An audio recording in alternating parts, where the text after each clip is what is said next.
Itt készül az ebéd. Tengergyümölcse, fokhagyma, chili, víz, szójaszósz, valami édes szusz lehet, só,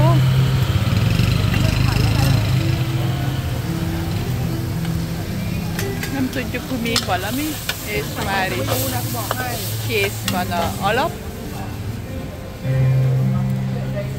Raknak hozzá hagymát, zöldet.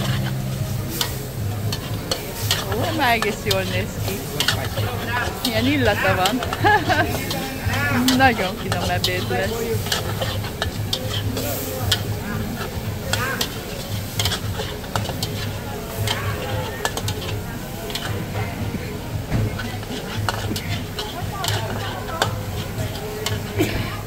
Na, bele a rizset, vagy a tésztát, nem.